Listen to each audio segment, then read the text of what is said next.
So when we need to re-optimize, it's like, oh, $600 million is like changing hands from one ETF to another. So it's like, oh, okay, sounds really cool. We need to really like drip feed it into the market. It's like, oh, okay. Hi everyone, it's Suyin here. Welcome back to my channel. We are going to be talking to Ken, the country manager of StashAway Malaysia. And it's just a very casual conversation, so I hope you enjoy it. We're going to be talking about the StashAway Reoptimisation that just happened on the 21st or 22nd of July. And we're going to go into detail as to why they re-optimize and reasons for picking those particular ETFs. And also, stay tuned for a bit of life advice from Ken. And I hope you enjoy the video. So I'm all yours. Okay, go away. Not go away. Go away. Not go away. Take it away. All right. Take it away. See, my social skills are going out the window. We have Ken here today. He's the country manager of StashAway. He is a familiar face if you have been on this channel for a while. He's known as the country manager. So sorry, Ken. There has been a re-optimization in our portfolios, and we thought it would be the perfect opportunity to get Ken here and talk a little bit about it so we can grill him. Sure. It's great to be back on. And I think only you and your community refer to me as the country manager. It hasn't exactly caught on. But yes, indeed, Selamat Hari Reoptimisation to everyone. I'm beginning to see these reoptimizations as more of an event that should be talked about and should be engaging, because I think it's a very good exercise to be in touch with your money. Obviously, as a country manager, I'm biased, but I do think it's a good thing that we are this transparent about our asset allocation, because it educates people about not just how their money is invested now, but also the logic and the philosophy behind why we change it. I think there is a misconception for new users, especially, who think that because we are a robo-advisor, there's AI and there's machine learning, and we can predict the future, we have crystal balls, that we will prevent any losses, and that we should predict losses and never position a portfolio where it would endure a loss. So that's definitely not true. What we do overall is we position the portfolio to do the best it can given the economic circumstance. So as you probably know, through our lives as well, the economy has gone through some changes, and that's why the portfolio has changed as well. And the changes that we're referring to is, like, I guess inflation is on everybody's mind right now. Everything is going up. We can see like commodity prices, steel, timber, everything basically. And is that the impetus for the change? Yep. We change our asset allocation if there's a change in the economic cycle. So we have indeed entered into an inflationary environment, especially where the US is concerned. And then outside the US, we have entered good times, or what we like to call good times, which is essentially low inflation, but positive growth. So we use this term disinflationary growth, which is what they use in Jackson Hole and Janet Yellen talking to the Jerome Powell kind of language, right? Disinflationary growth. But yeah, so fancy words, right? But what it really means is inflation is under control, and growth is still positive. So yes, inflation is definitely a concern, it's an issue. And when it comes to investing, it's always wise to understand what risks there are at any one point in time. And those big risks will change. For example, last year was obviously COVID risk. The year before, it was Donald Trump risk. Now that things are reopening back again, inflation is a concern, not for inflation's sake, because actually inflation is normal in a healthy economy, and inflationary environment is normal and is to be expected. It's kind of intuitive because demand is going up, but the supply is not quite online yet. It cannot meet fully the demand that is there. I'm sure you've seen UK reopening, the US reopening. Stadiums are fully packed, not no masks and all that. So everyone is back into their normal lives, and supply and supply chains may not have necessarily had the time to respond. So 2 to 3% inflation is not a bad thing.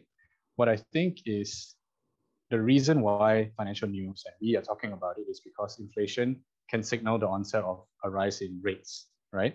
Interest rates. And if interest rates do rise, in the medium term, let's say end of this year, it would actually be so-called bad for stocks, because there will be a revaluation of stocks, because there will be safer assets to invest in. So if I can get a 1% return, let's say from treasury, why should I invest in a dividend yielding stock that's only giving me 1%, for example?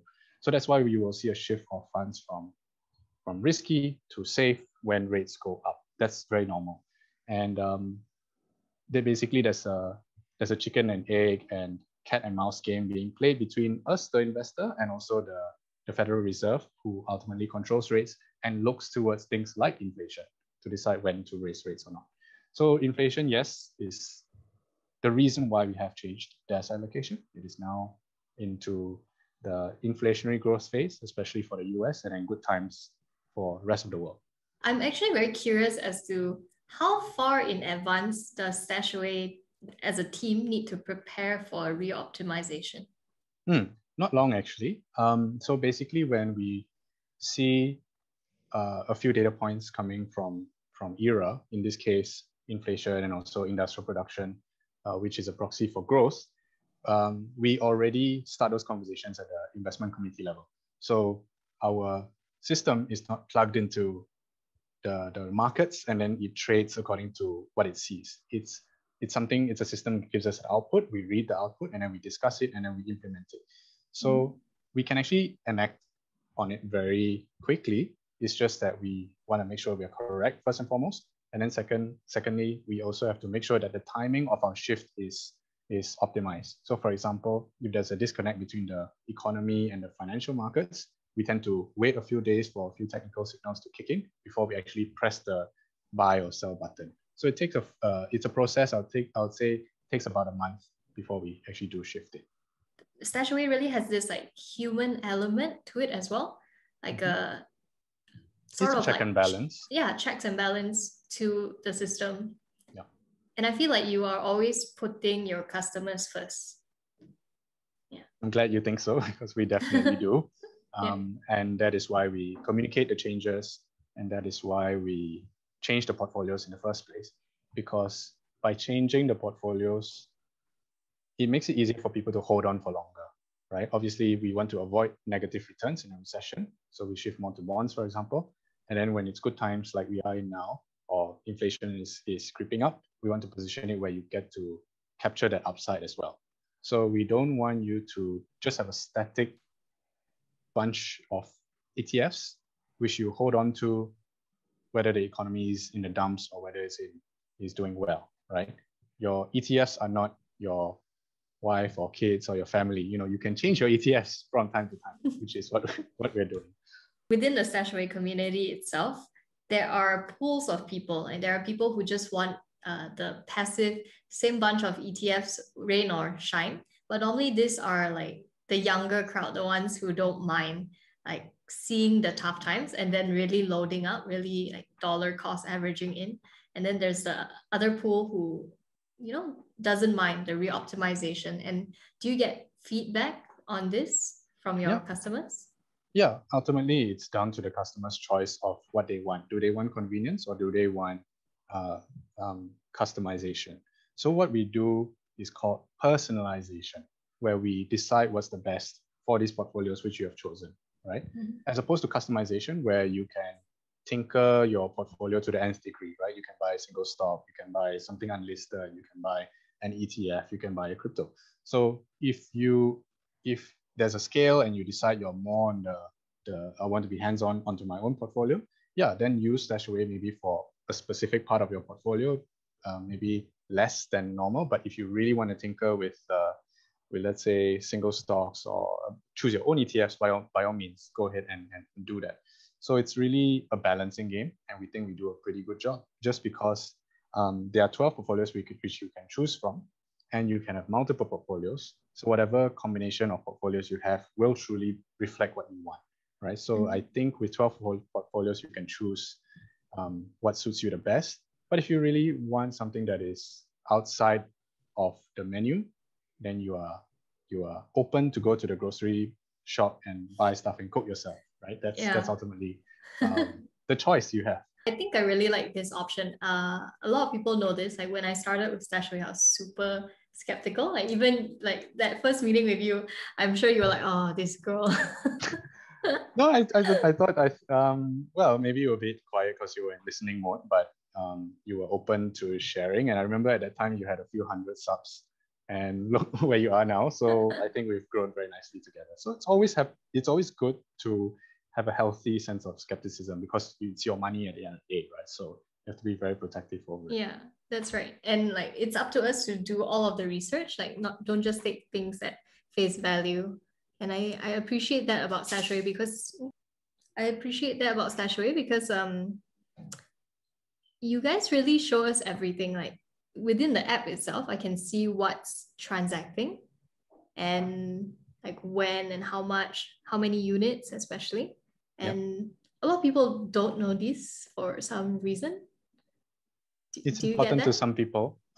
For others, they want a set and forget autopilot service, right? So that's why we have designed the app in a way where for those who want to explore, there are things you can click through to really nerd out. And for those who just want to make macro decisions like, okay, I want to put 20,000 into this portfolio of 20% risk, it's up to you, right? So we want to strike that balance again between being too granular and also not disclosing enough. We are transparent, but you as a user would need to do some work within the app to find the things that you really want to find out, rather than giving you everything up front and thinking that more is better, right? Sometimes less is more. You just need the pertinent information to make decisions. Otherwise, it's just noise. But those I think who really like the features that are maybe underappreciated by other people, I think it shows that you really care about your money. You want to know exactly what's happening with it. That's what we're there for. We're there for the clients. Yeah, and also like I've seen so many people. Okay, I'm included in this. I have 3 StashAway portfolios and like 1 StashAway simple. But I've seen people who have like 5 or like 6 portfolios. So it's quite mind-blowing as to how much we can use StashAway in our different goals, like financial goals, which is quite cool in a way. Like y'all are like a one-stop shop. Yeah, and we want to add to this into the future, right? Like we want to introduce new products. We want to introduce new features and tools. Ultimately, we want people to invest for the long term, right? Because that's where most of our goals are in the future, right? Their retirement is maybe 15, 20 years away. Kids' education is maybe 10 years away. Down payment on a property or a car is maybe 5 years away. So you can't just say, here's one portfolio to solve all your problems. That's definitely not the case. And when you tie goals to portfolios, to the risk you want to take, that's ultimately a commitment. Whether you consciously link it or not in your mind, you are ring fencing that money for a specific reason. And that will actually hold you in very good stead when the markets are very rocky, right? You ask yourself at least a few screener questions in your head before you click the sell button. So it's a little bit more deliberate, it's a little bit more customizable to your own goals. And ultimately that means different things to different people. And because of that, I think we keep people on track, which is what we want them to do.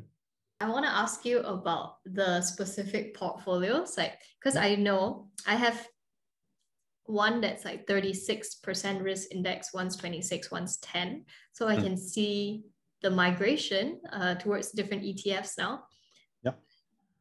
There is kind of like a hidden portfolio that I've been seeing around the internet, which is like, is it true? If you have, say, a mortgage already, or maybe you have other loans, you get sorted into a different kind of portfolio with different ETFs. Wanna get it on record because I don't have that. Yeah. So basically, because of capital controls in Malaysia, there are restrictions on what we invest in if we invest abroad.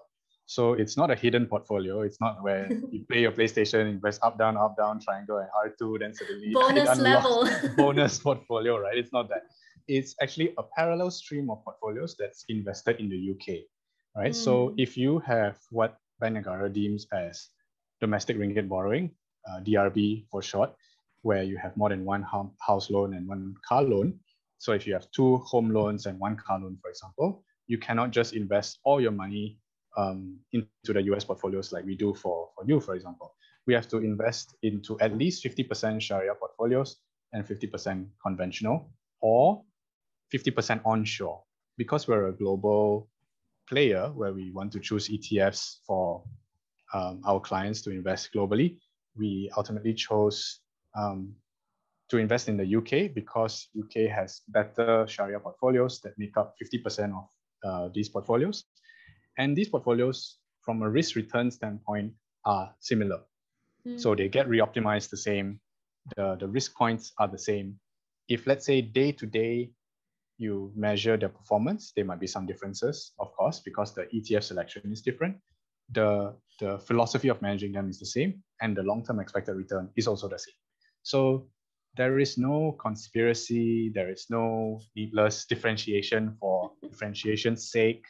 We are not hiding anything. It's just that we want to serve the Malaysian market as a whole, right?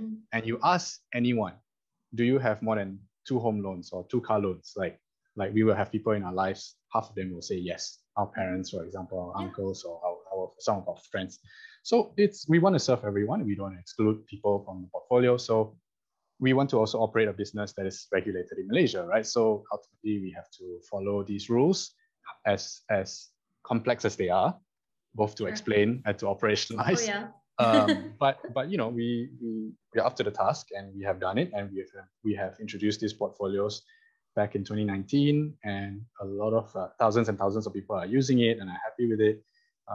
So ultimately, that portfolio is UK based, denominated in British pounds, and risk return it's still the same as their US counterparts. Nice. So it's kind of like either get this option or not be able to invest in StashAway. Okay.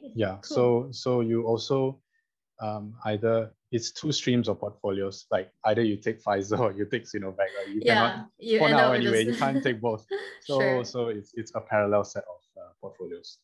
Is it similar in Singapore, or they don't have this ruling? They're very liberal. They don't have this ruling. Therefore, they don't have these portfolios. And I won't necessarily say that the British pound portfolios is something that is much more desirable than the normal US portfolios, right? It's essentially the same. So we don't think that it's needed, right, to brand it differently. It's ultimately a technicality because of capital controls. So we stream people in different ways, but it's not needed in Singapore. All right. Thanks for answering that. I was always curious. And I just don't have the, what do you call that? Like the privilege of using it yet, I guess. It's fine. It's like driving a blue car and a red car. It's like, it's still the same car. Yeah, it's the same for people who don't care about cars. The colors of the cars. Now, the re-optimization. I personally have seen some interesting things, but it's really hard to talk about it because there are like 12 portfolios, right? So how do you actually bring up the conversation when it comes to talking about re-optimization? Because there's a general trend. I can see a lot of movement towards bonds. So like StashAway, I know, is already defensive. Then I'm looking at this new allocation. I'm like, wow, it's even more defensive during this economic cycle.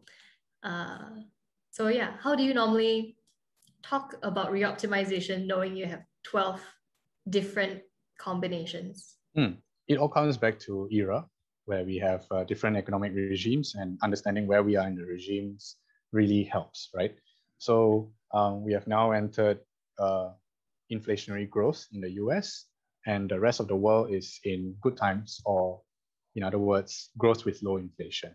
So in order to have exposure to the best asset classes in this economic environment, we need to see which asset classes perform well, right? And because of that, we have given our 12 portfolios and all our users inflation protection, right? Inflation protection means that you at least hedge inflation, like the role of gold or treasury or inflation-linked treasuries in the past, or you outstrip inflation. So if inflation is 3%, if a REIT gives you 5%, then you have inflation protection, and then some.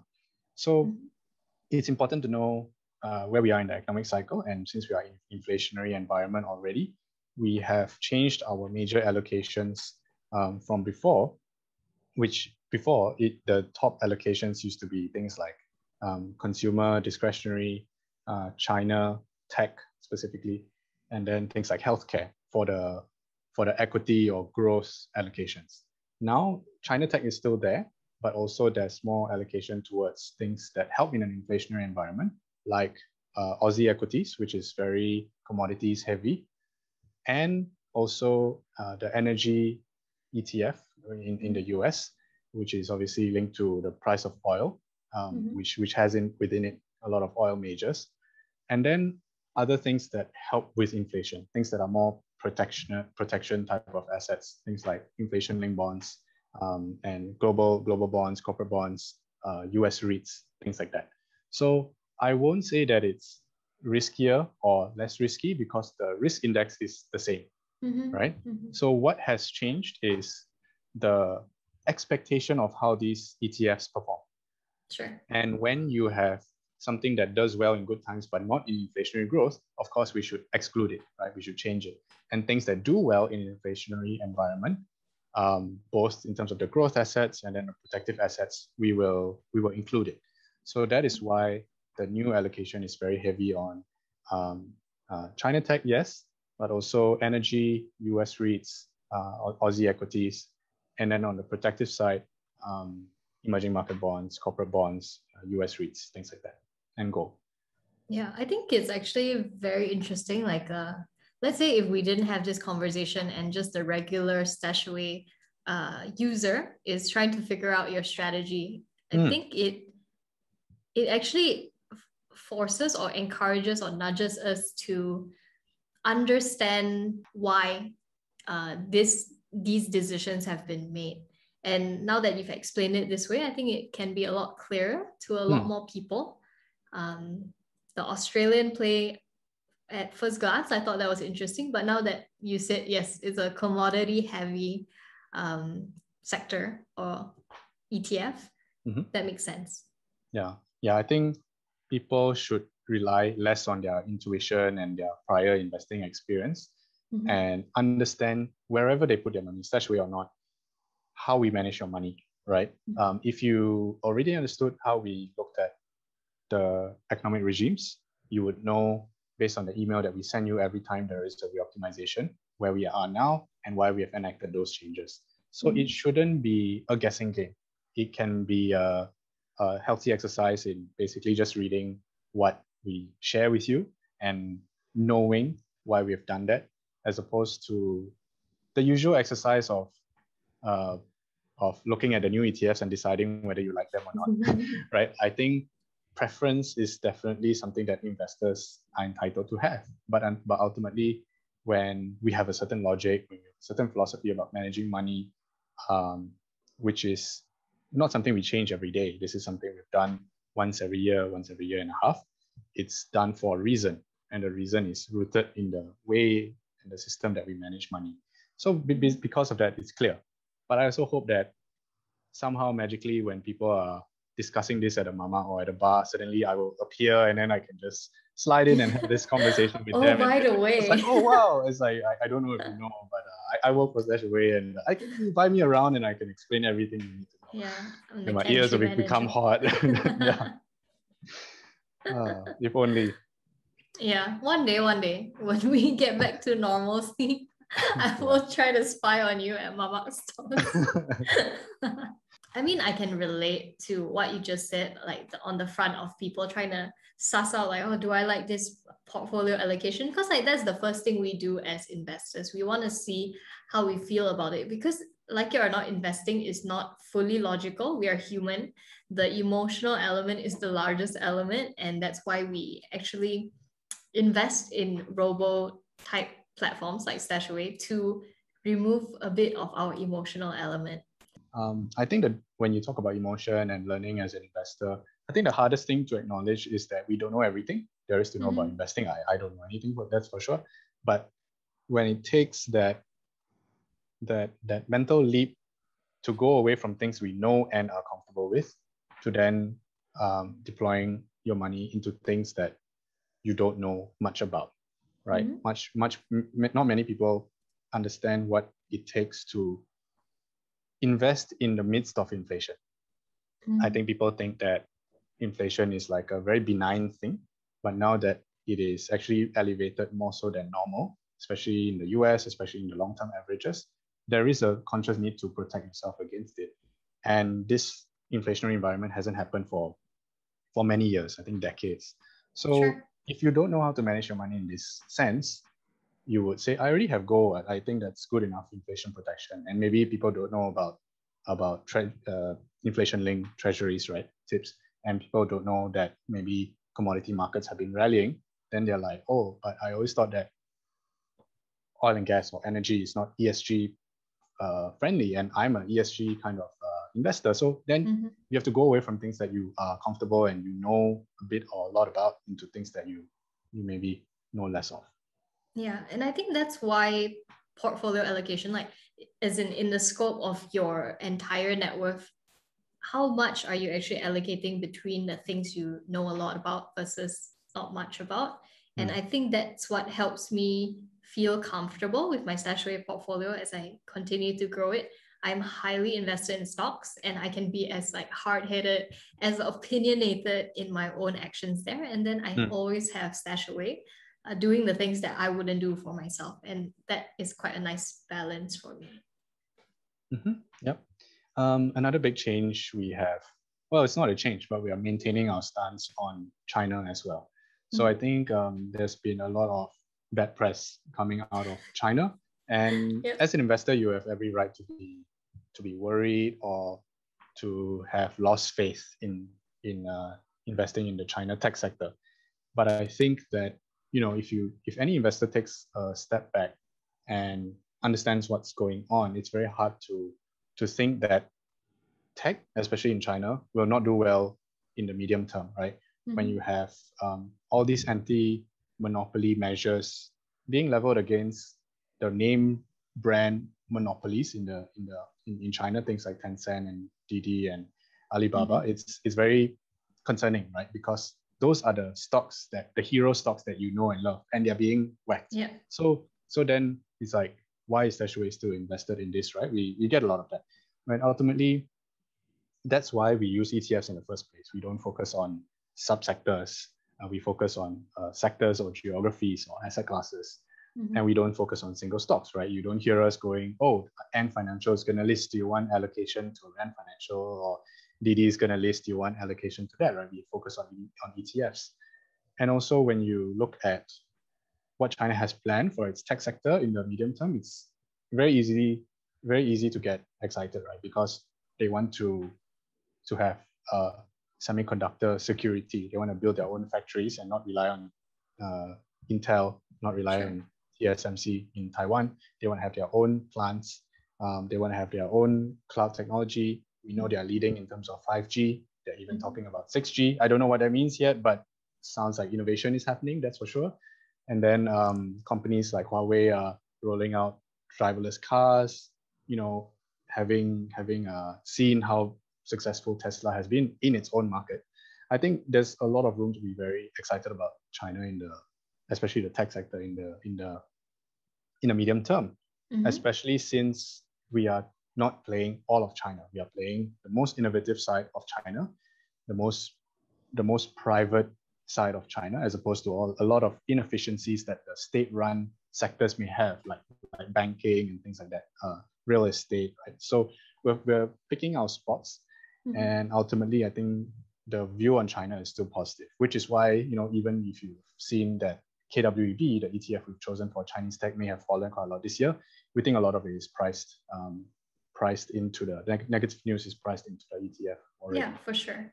And the thing about China is that you are very surprised when it goes down, because the marketing spiel is always so bullish, because that's the image that China presents, right? 10% growth for decades. And then like 8% magical number 8, right? Like 8% growth, they do Olympics, they do all these things. They have a virus, but they recover very quickly. So the public image of China is actually like on the world stage is actually very, very healthy, especially outside the US. So the thing about China is that is a bit frustrating where investors are concerned is not everyone can get access to Chinese equities, right? You need to go through Hong Kong, or you need to be a qualified investor to enter and buy a certain class of shares. So it's complicated.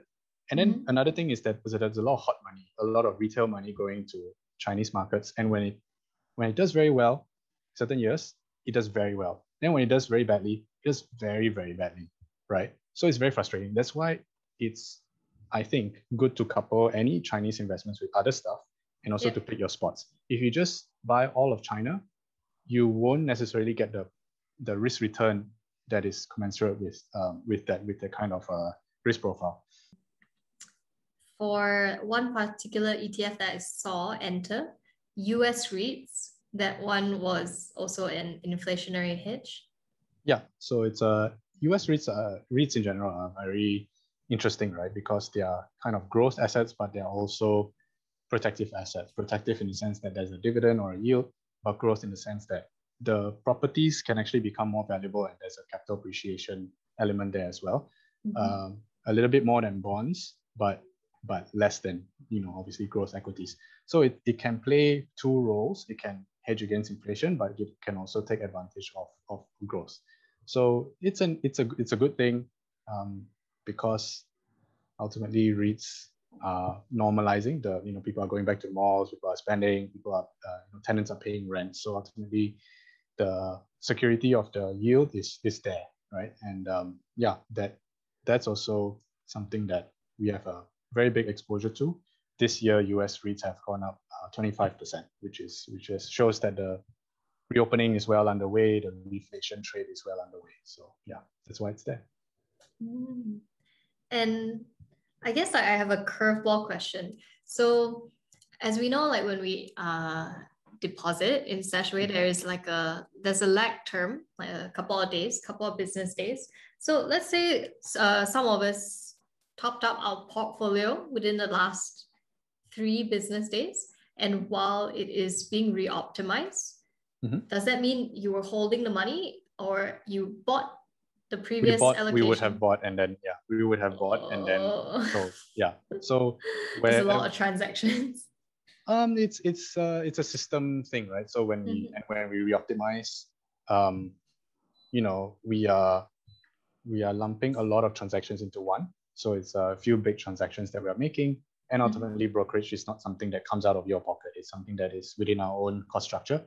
And when you make an investment, you're not the only one, right? So thousands of people, hundreds of millions of dollars are being deployed at once. So we just see it as a normal day, and then when the switchover happens, it happens, and then that's it. We don't hold the funds per se.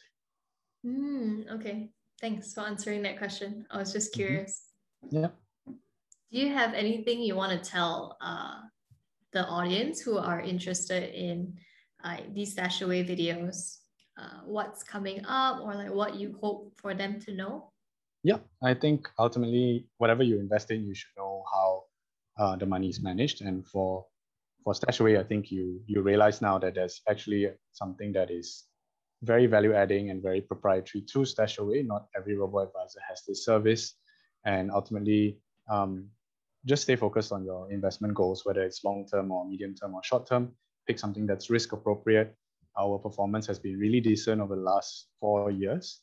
The least risky, most conservative portfolio has done 3%, whereas the most aggressive portfolio has done 17, almost 18% per annum. So the portfolios are designed to give you the performance that is commensurate with the risk. The higher risk you take, the higher the return. So I think as long as you use StashAway in the right way, you will make you will generate wealth over time.